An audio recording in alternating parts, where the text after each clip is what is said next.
Hace un par de décadas, en las costas gaditanas, nadie se atrevía a cuestionar su palabra.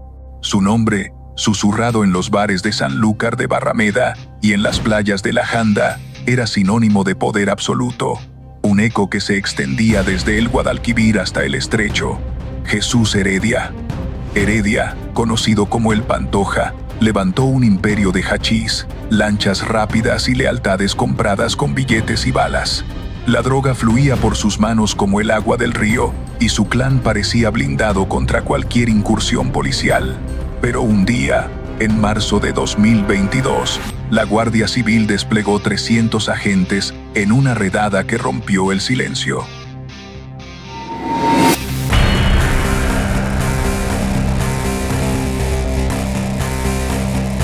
Si te ha gustado esta historia de intriga, poder y caídas épicas en el mundo del narcotráfico, no olvides suscribirte al canal para no perderte las próximas entregas. Cada semana, traemos relatos reales y detallados sobre clanes, operaciones policiales y figuras legendarias que han marcado el crimen organizado. Suscríbete ahora, activa la campanita y únete a nuestra comunidad de amantes del True Crime. ¿Qué esperas? Tu suscripción nos ayuda a seguir investigando y contando estas historias impactantes. Desmantelada una de las organizaciones delictivas más activas que actuaba en el campo de Gibraltar, dedicada al tráfico de hachís. Esta es la historia de cómo cayó el Pantoja, el rey del hachís que controlaba Sanlúcar como si fuera su feudo personal. Sanlúcar de Barrameda es esa joya escondida en la provincia de Cádiz, con sus playas doradas lamiendo la desembocadura del Guadalquivir y su historia de navegantes que cruzaron océanos. Para el turista, es el paraíso de las carreras de caballos en la playa, el vino manzanilla que quema la garganta y las vistas al coto de Doñana, ese pulmón verde que guarda secretos de linces y flamencos. Pero detrás de esa fachada idílica, late otra realidad, una que pocos quieren ver en las postales. Esta localidad de apenas 50.000 almas, con uno de los índices de paro más altos de Andalucía, se ha convertido en un nudo clave del narcotráfico europeo. El Guadalquivir no es solo un río, es una autopista líquida para el hachís que llega de Marruecos, cruzando el estrecho en lanchas que desafían las olas a 100 kilómetros por hora. Sanlúcar, junto a Barbate y Chipiona, forma parte de ese triángulo mortal, donde la pobreza empuja a los jóvenes a las collas, esos grupos que descargan fardos en la oscuridad, y donde los clanes se disputan el control como lobos en territorio marcado. En este mapa del delito, el clan de los Pantojas ocupa un rincón especialmente turbio. No son un grupo improvisado, son una familia tejida con hilos de sangre y traición, arraigada en el campo de Gibraltar, pero con tentáculos que se extienden hasta Sanlúcar. El barrio de El Saladillo en Algeciras fue su cuna, un laberinto de callejones donde el paro y la marginalidad convierten a los chavales en porteadores antes de los 18. Para muchos, unirse a un clan como este no es elección, es supervivencia.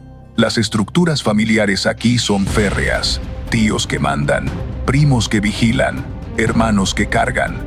El tráfico de estupefacientes no solo prospera, domina. Controla las playas para los alijos, los garajes para esconder las narcolanchas y hasta los bares para lavar el dinero en rondas eternas de copas. En Sanlúcar, donde el río se encuentra con el mar, los Pantojas encontraron un terreno perfecto, accesos fluviales para subir la droga hasta Sevilla, lejos de los radares del estrecho, y una red de colaboradores que incluía pescadores y mecánicos dispuestos a mirar para otro lado por un fajo de euros. De ese caldo de cultivo emergió la figura central de este relato, Jesús Heredia, el Pantoja. Nacido en los 80 en el corazón de Algeciras, su vida no empezó con romances de película ni con un destino escrito en las estrellas. Al contrario, creció esquivando redadas menores, aprendiendo en la calle que la lealtad se mide en kilos y no en palabras. Analfabeto en los libros pero experto en rutas marítimas, el Pantoja era frío como el viento de levante, práctico, calculador y con un instinto para el castigo que helaba la sangre.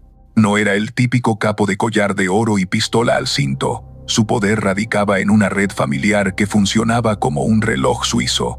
Hermanos, sobrinos y cuñados ocupaban roles precisos. Unos pilotaban las semirrígidas Zodiac cargadas con hasta 3 toneladas de hachís, otros montaban guardias en las dunas para avisar de helicópteros, y un puñado selecto manejaba la logística, desde el contacto en Marruecos hasta el camión que llevaba la mercancía a Madrid o Valencia. Entre los nombres que orbitan su liderazgo destacan sus lugartenientes directos, como los hermanos que se encargaban de las embarcaciones, o Abdeselam M.A., un colaborador clave que coordinaba los desembarcos. Pero la violencia era el pegamento de todo. El clan no dudaba en usarla para ajustar cuentas o proteger territorio. En diciembre de 2019, durante un alijo fallido, uno de sus hombres embistió un coche policial a toda velocidad, dejando un rastro de neumáticos quemados y sirenas aullando. Episodios así se multiplicaban: palizas a traidores, amenazas a testigos y hasta tiroteos contra dispositivos de la UPR, la Unidad de Prevención y Reacción de la Policía. En Sanlúcar, donde el clan había extendido su influencia para usar el río como ruta alternativa, la impunidad era ley. Se hablaba de secuestros express por deudas de droga, de fardos enterrados en las marismas del Doñana y de un clima de miedo que silenciaba a los vecinos. El Pantoja, desde su chalet discreto en las afueras, dirigía con mano de hierro, pero también con astucia, fiestas controladas para comprar voluntades, sobornos a informantes y un código de silencio que hacía que las delaciones fueran raras como un día sin viento en Cádiz. Económicamente, el clan era un monstruo. Las investigaciones posteriores sacarían a la luz patrimonios que no encajaban con facturas de pescaderías o talleres mecánicos, inmuebles en urbanizaciones de lujo en Chiclana, coches tuneados para carreras ilegales, joyas que brillaban en las muñecas de las mujeres del clan y efectivo en maletines que se contaban por cientos de miles de euros. En la Operación Caniche Rubio de 2020, por ejemplo, se intervinieron 19 vehículos, 9 embarcaciones, incluidas Zodiacs, con motores de 300 caballos, y un arsenal que incluía un subfusil y una pistola. Pero el verdadero botín era la droga: 4.300 kilogramos de hachís, valorados en millones, listos para inundar Europa. Esa riqueza no solo blindaba operaciones, compraba abogados, pagaba fianzas y mantenía una fachada de normalidad. El Pantoja conducía un BMW último modelo mientras sus hombres vigilaban las costas, y en Sanlúcar invertía en bares fluviales, donde el dinero negro se mezclaba con el olor a salitre. Ahora, escucha esto. Durante años, la Policía Nacional y la Guardia Civil observaron cómo el clan crecía como una marea imparable. Cada redada menor acababa igual: un par de porteadores en el calabozo, unos fardos en el incinerador, y al mes, todo rodando de nuevo. El problema era profundo. Los Pantojas habían creado un ecosistema cerrado, con rutas alternativas por el Guadalquivir, que burlaban los controles del estrecho. En Sanlúcar, donde el río ofrece cobijo a las lanchas bajo la niebla matutina, mandaba una sola familia, y todos lo sabían. Para las fuerzas de seguridad, desmantelar este imperio no era solo cuestión de drogas, era recuperar soberanía en un territorio donde la ley parecía opcional. Si el Estado flaqueaba en la Janda o en las marismas sanluqueñas, el mensaje era claro: había enclaves en Cádiz donde los narcos dictaban las normas, y los agentes volvían con las manos vacías, o peor, con heridos. Por eso, cuando en 2019 las pesquisas de la UDICO, la Unidad de Delincuencia y Crimen Organizado, empezaron a converger, el objetivo no era pinchar globos, era reventar la estructura entera. La operación, que más tarde se bautizaría como Barros en su fase clave, buscaba cortar el oxígeno, asfixiar las finanzas, mapear las rutas y golpear en el corazón familiar. Se fraguó en silencio durante meses. Agentes encubiertos rastreaban llamadas encriptadas, drones sobrevolaban las playas de Sanlúcar al atardecer y analistas desentrañaban flujos de dinero desde Marruecos hasta Sevilla. Los informes pintaban un panorama alarmante. El clan introducía hachís a gran escala, usando narcolanchas para los desembarcos nocturnos y camiones todoterreno para subir por el río. En Sanlúcar, desde Marruecos a las costas andaluzas, para su distribución posterior por toda Europa. En total han sido detenidos 36 personas y sus integrantes pertenecían a un clan conocido como los Pantoja. Se han llevado a cabo varios registros en la comarca del Campo de Gibraltar y se han intervenido 4.300 kilos de hachís, 19 vehículos, embarcaciones, armas y dinero en efectivo. Colaboraban con locales para guarderías, esos zulos improvisados en fincas abandonadas, donde la droga esperaba camuflada entre redes de pesca. El verano de 2021 fue el detonante. Inteligencia de la Guardia Civil detectó movimientos inminentes. Una flota de Zodiacs cargadas desde Tánger, listas para tocar tierra en la desembocadura del Guadalquivir. El 2 de marzo de 2022, al alba, 300 agentes de la Guardia Civil irrumpieron en la comarca de La Janda. No fue una redada de libro, fue un asedio. Helicópteros zumbaban sobre las dunas de Sahara de los Atunes, vehículos blindados cortaban las carreteras secundarias hacia Sanlúcar y unidades antidroga peinaban las marismas con perros rastreadores. La operación Barros se desplegó en oleadas. 30 detenciones simultáneas, desde Algeciras hasta Barbate, con ramificaciones en Sanlúcar, donde se allanaron garajes usados para reparar lanchas. El Pantoja, que había esquivado la caniche Rubio fingiendo una vida discreta, cayó en un registro en Vejer de la Frontera. En su piso franco, los agentes encontraron documentos falsos, móviles desechables y un mapa garabateado con rutas fluviales. Pero el golpe maestro vino en las incautaciones. 2 toneladas de hachís en zulos cerca del Guadalquivir, 15 embarcaciones semirrígidas, algunas con tanques de gasolina modificados para 500 kilómetros de autonomía, y un arsenal que incluía escopetas recortadas y munición para una guerrilla.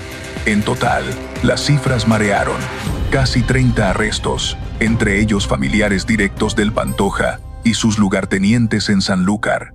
Se intervinieron vehículos todoterreno con matrículas clonadas, dinero en efectivo por valor de cientos de miles de euros y hasta un taller clandestino en las afueras de Chipiona, donde se acoplaban motores fuera borda robados.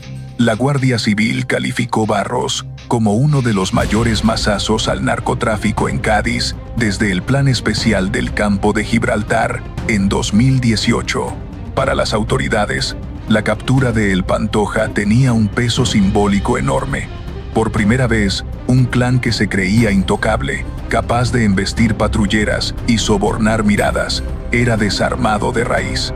El 5 de marzo, el juez de Algeciras ordenó prisión para 18 de los detenidos, incluido el líder, por organización criminal y tráfico de drogas. Solo un par de porteadores menores quedaron en libertad con cargos. Aún así, en las calles de Sanlúcar quedó un regusto amargo. Los vecinos sabían que el río seguía fluyendo y que un alijo perdido no paraba el negocio. Pero Barros marcó un quiebre. El Pantoja, el hombre que había convertido el Guadalquivir en su vena principal, estaba entre rejas, y el Estado, por un instante, respiraba. Ahora bien, tras Barros, la justicia no dio tregua. La investigación se ramificó, no solo hacia los alijos, sino hacia el andamiaje de poder que el Pantoja había erigido en Sanlúcar y el Campo de Gibraltar. Se procesó al clan por delitos que iban más allá de la droga: blanqueo a través de bares y fincas, cohecho a funcionarios menores y tenencia de armas de guerra. El macrojuicio, conocido como el caso Pantojas, reunió a 42 acusados en la Audiencia Provincial de Cádiz, con peticiones que sumaban más de 500 años de cárcel y multas por 30 millones de euros. La Fiscalía presentó pruebas irrefutables, grabaciones de reuniones en las que el Pantoja asignaba rutas por el Guadalquivir, testimonios de arrepentidos que detallaban los zulos en las marismas de Sanlúcar y análisis forenses de lanchas con residuos de hachís pegados como barniz. En el banquillo, el líder se presentó sereno, con traje oscuro y mirada fija, pero las evidencias lo ahogaban. Sin embargo, No todo fue un camino recto. Algunas escuchas telefónicas, clave para probar conexiones con Marruecos, fueron anuladas por vicios procesales, interceptaciones sin orden judicial clara, lo que debilitó cargos contra secundarios. Esto benefició al clan, reduciendo penas en apelación. Aún así, la sentencia inicial fue un mazazo. El Pantoja fue condenado a 5 años y 3 meses por organización criminal y contra la salud pública, más una multa de 1.759.000 euros, conminado a 10 meses extra si no pagaba. 9 miembros más cayeron entre 1 año y medio y 6 años y 3 meses por roles en los desembarcos de Sanlúcar. El tribunal detalló cómo el clan había transportado al menos 5 toneladas en 2019 hasta 2021, usando el río para evadir el SIVE, el Sistema Integrado de Vigilancia Exterior. Absolvieron a 2 por falta de pruebas, pero el veredicto simbólico era claro. Los dueños de Sanlúcar ya no lo eran tanto. Las pesquisas no pararon ahí. Tras los primeros juicios, el foco giró al blanqueo, ese arte oscuro de convertir fardos en fachadas. El objetivo era desentrañar cómo el Pantoja y su gente habían lavado millones en una zona donde el efectivo quema bolsillos. Usaban testaferros, familiares con hipotecas impagables de repente saldadas para comprar propiedades, chalets en urbanizaciones de la línea, bares en el puerto de Sanlúcar donde el hachís se vaporizaba en facturas de copas y hasta una nave en Puerto Real que servía de astillero para narcolanchas. En Cádiz, el clan invertía en coches de alta gama y caballos de carreras, blanqueando a través de apuestas en hipódromos locales. Pero lo más llamativo fueron los métodos crudos. En 2020, durante un registro en una finca cerca del Guadalquivir, la policía desenterró 3 maletas con 800.000 euros en billetes sudados, envueltos en plástico y enterrados bajo 1 metro de arena. Acceder requirió excavadoras, y el olor a humedad del dinero contó la historia. Ganancias de alijos semanales, ocultas de bancos y fiscos. La estrategia era multicapa. En Sanlúcar, usaban ventas ficticias, un bar vendido a un primo por valor de mercado, pero con sobrecoste pagado en negro. Esto complicaba incautaciones, ya que los títulos quedaban limpios en registros. La policía identificó inversiones en constructoras de la Bahía de Cádiz, donde el dinero de la droga financiaba reformas que luego se alquilaban a turistas desprevenidos. Joyas también jugaron su rol. Piezas de oro compradas en Tánger y revendidas en subastas de Sevilla, con facturas hinchadas para justificar orígenes. En 2022, durante el juicio por blanqueo, el Pantoja optó por un pacto con la fiscalía, reconoció los hechos, aceptando 2 años y 9 meses más una multa de 500.000 euros, reduciendo lo que podía ser 10 años. 10 colaboradores suyos, incluidos 2 sobrinos activos en Sanlúcar, pactaron penas de 1 año a 3, sumando 25 años en total. El acuerdo, sellado en una vista de 40 minutos en la audiencia de Cádiz, permitió recuperar bienes por valor de 2 millones, fincas embargadas y lanchas subastadas. Aún con estos golpes, en 2023 la audiencia provincial dio un giro inesperado. En un macroproceso por alijos en el Guadalquivir, el Pantoja y 15 acusados fueron absueltos de cargos graves por nulidad de pruebas. Conversaciones clave, obtenidas en redadas de 2019, vulneraban derechos fundamentales. La sentencia, de 200 folios, admitió incautaciones, como 1.000 kilos de hachís, en un azulo de las marismas sanluqueñas, pero limitó condenas a transportes probados. Un buque desde Barbate con 2.000 kilogramos, otro camión en el puerto de Sanlúcar con 900, y un tercero embestido por agentes en La Janda. Otros miembros cayeron. Un lugarteniente a 7 años, 4 a 6 por distribución. Multas totales, 4.400.000 euros. El Pantoja, ya en prisión por Barros, vio rebajadas sus penas por dilaciones, un clásico en causas antidroga que se eternizan en apelaciones. Durante el juicio, alegó extorsiones. Un grupo rival, los Farrucú, le exigió 2 millones por proteger rutas en Sanlúcar, amenazando con balas si no pagaba. Esto pintó el ecosistema. Clanes en guerra, con los Pantojas defendiendo su trozo del río contra invasores del campo de Gibraltar. A pesar de las condenas cumplidas, el Pantoja acumula más de 8 años efectivos. El clan no se rinde. En noviembre de 2024, la Guardia Civil lanzó la operación contra la invasión del Guadalquivir. 15 lanchas diarias de los Pantojas y aliados como los Castañas remontando hasta Sevilla, cargadas de hachís y cocaína incipiente.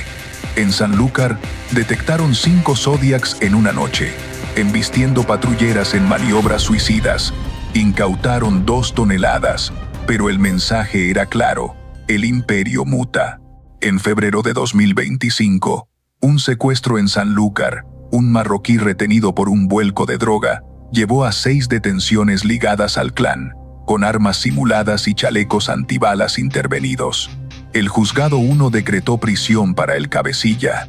Pero el golpe bajo vino en marzo. El Pantoja, en semilibertad en el Dueso, se fugó tras un permiso, no regresando de Cádiz. La audiencia emitió busca y captura. Se rumorea escondido en Portugal, coordinando vía Telegram. Esto evidencia la resiliencia. Jerarquías familiares que sobreviven de tensiones, con primos en Sanlúcar manteniendo zulos. La reflexión duele. Se erradica un clan como este, donde el paro en Cádiz empuja generaciones al negocio, o siempre renace, adaptándose al río que no se detiene. Pero espera, porque la historia no empieza en la redada del 2022. Para entender cómo el Pantoja llegó a ser el dueño absoluto de Sanlúcar, hay que retroceder a finales de los 2000, cuando el hachís todavía se descargaba con planeadoras de madera y los clanes del estrecho se mataban por un trozo de playa. En esa época, Jesús Heredia era un chaval de 20 y pocos que curraba de mecánico en un taller clandestino de la línea, arreglando motores fuera borda a cambio de un sobre con billetes. No era nadie. Los grandes entonces se llamaban los Castañitas, los Charlines gallegos o los históricos de Barbate. Pero el Pantoja tenía 2 cosas que los demás no: una familia numerosa dispuesta a todo y una obsesión enfermiza por el río Guadalquivir. En 2008, cuando Marruecos empezó a apretar la vigilancia en la costa atlántica, los narcos tradicionales se quedaron mirando al mar. Él miró al río. Descubrió que una Zodiac de 10 metros podía remontar la desembocadura de Sanlúcar de noche, con la marea alta, y dejar los fardos en Trebujena o Lebrija, sin pasar un solo control del CIBE. Era la ruta perfecta.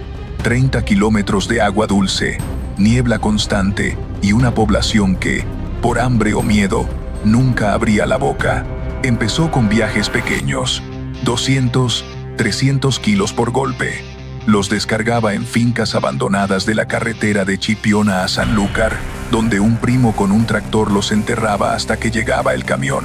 En 2 años ya movía 1 tonelada por viaje, y nadie en la Guardia Civil se había enterado.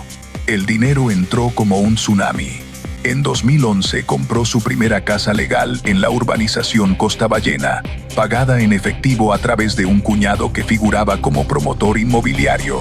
Luego vinieron los bares, el Rincón del Río en Bonanza, la Marea en Bajo de Guía, locales estratégicos porque están a menos de 200 metros del agua y porque los fines de semana se llenan de turistas que pagan en efectivo sin hacer preguntas. El dinero negro entraba por la puerta de atrás y salía blanqueado en facturas de langostinos y manzanilla. En 2013 ya tenía 5 bares, 3 naves en el polígono de Sanlúcar y una cuadra de caballos pura sangre en las Cabezas de San Juan. Todo a nombre de testaferros, su madre, su hermana, un excompañero del colegio que ahora conducía un Porsche Cayenne. La clave de su crecimiento fue la estructura familiar. A diferencia de otros clanes que contrataban porteadores externos y los traicionaban a la primera, los Pantojas solo trabajaban con sangre. Jesús en la cima, su hermano pequeño Antonio el Tony como jefe de flota, otro hermano, José, encargado de la logística terrestre, y una legión de primos y sobrinos que pilotaban las lanchas. Cada uno cobraba un fijo mensual más prima por viaje, entre 3.000 y 10.000 euros limpios. Nadie desertaba porque desertar significaba dejar a tu madre sin casa o a tu hijo sin colegio. El miedo funcionaba mejor que cualquier contrato. En 2014 llegó el salto cualitativo. Empezó a traer cocaína. No mucha al principio, 100 o 200 kilos por viaje mezclados con el hachís, pero suficiente para multiplicar los beneficios por 10. La coca entraba desde Colombia vía Galicia y luego bajaba en camiones frigoríficos hasta Sanlúcar, donde se repartía en mochilas a repartidores locales. El clan creó su propia marca, Pantoja 92%, una coca tan pura que los camellos de Sevilla y Madrid pagaban el doble. En menos de un año controlaba el 70% de la coca que entraba por la provincia de Cádiz, y nadie lo tocaba. ¿Por qué la policía no reaccionaba? Porque el Pantoja había tejido una red de protección que parecía sacada de una película. Pagaba a policías locales de Sanlúcar, no con maletines, sino con favores. Un coche arreglado gratis, la matrícula de la hija, una plaza de interino para el sobrino. En 2015, cuando la UDICO Costa del Sol abrió la primera investigación seria contra él, 2 agentes fueron trasladados de destino de la noche a la mañana. El juez que firmó las primeras escuchas recibió amenazas anónimas y pidió traslado. En el pueblo se contaba que tenía comprado hasta al párroco de Bonanza, que bendecía las lanchas antes de salir al río. ¿Verdad o leyenda? El caso es que entre 2014 y 2018, los Pantojas operaron con una impunidad absoluta. La violencia la usaban con cuentagotas, pero cuando hacía falta era quirúrgica. En 2016, un clan rival de Chipiona intentó quitarle una playa de descarga.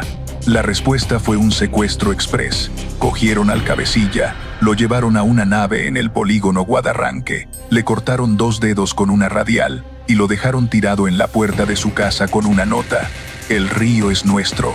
Nadie volvió a molestar. Otro episodio que quedó grabado en la memoria colectiva fue el tiroteo de Bajo de Guía en 2017. 2 porteadores que habían robado un fardo aparecieron amordazados en la playa con disparos en las piernas. La Guardia Civil llegó, vio, recogió casquillos y el caso se archivó por falta de colaboración ciudadana. En lo económico, la riqueza era obscena. En 2018 la Unidad de Blanqueo de la Policía Nacional estimó el patrimonio del clan en más de 40 millones de euros. Tenían 23 inmuebles chalets en Chiclana, áticos en Puerto Sherry, pisos en el centro de Sanlúcar, 48 vehículos de alta gama, 4 Lamborghini Urus, 6 Porsche, un Rolls Royce Phantom que usaban para bodas, y una cuadra con 32 caballos valorados en más de 3 millones. En una sola finca de Vejer encontraron 200.000 euros enterrados en bidones de plástico, junto a una pistola Glock con el número de serie borrado y munición trazadora. Pero lo más llamativo era el dinero en efectivo que circulaba. En las fiestas privadas del clan se pagaba con fajos de 500, y las mujeres lucían joyas que valían más que una casa en la avenida principal. En 2019 llegó la primera operación seria, Caniche Rubio. 150 agentes, 20 registros, 19 detenidos, pero el Pantoja no estaba. Se había ido a Marruecos de vacaciones 2 semanas antes, avisado por un chivatazo. La Guardia Civil incautó 4 toneladas de hachís, 9 narcolanchas y un arsenal, pero el pez gordo se escapó. Fue entonces cuando cometió el error que años después le costaría caro. Empezó a creerse intocable. Compró un chalet de 2 millones en Sotogrande, a nombre de su pareja. Se dejó ver en las carreras de Sanlúcar con un Rolex Daytona arcoíris y hasta salió en revistas del corazón porque su mujer organizaba fiestas con DJ famosos. La soberbia le nubló el juicio. Mientras tanto, en Sanlúcar el clan se había convertido en una especie de estado paralelo. Controlaban el 80% de los alijos que entraban por el Guadalquivir. Tenían su propia guardería en una finca de Trebujena, donde cabían hasta 10 toneladas, vigilada las 24 horas por cámaras y perros Rottweiler. Contrataban a chavales de 16 años para descargar. Les pagaban 1.000 euros por noche y les daban un móvil de usar y tirar. En el pueblo había 2 realidades: la de los turistas que fotografiaban las puestas de sol y la de los chavales que soñaban con pilotar una planeadora antes que sacarse el carnet de conducir. Si te ha gustado esta historia de intriga, poder y caídas épicas en el mundo del narcotráfico, no olvides suscribirte al canal para no perderte las próximas entregas. Cada semana, traemos relatos reales y detallados sobre clanes, operaciones policiales y figuras legendarias que han marcado el crimen organizado. Suscríbete ahora, activa la campanita y únete a nuestra comunidad de amantes del True Crime. ¿Qué esperas? Tu suscripción nos ayuda a seguir investigando y contando estas historias impactantes.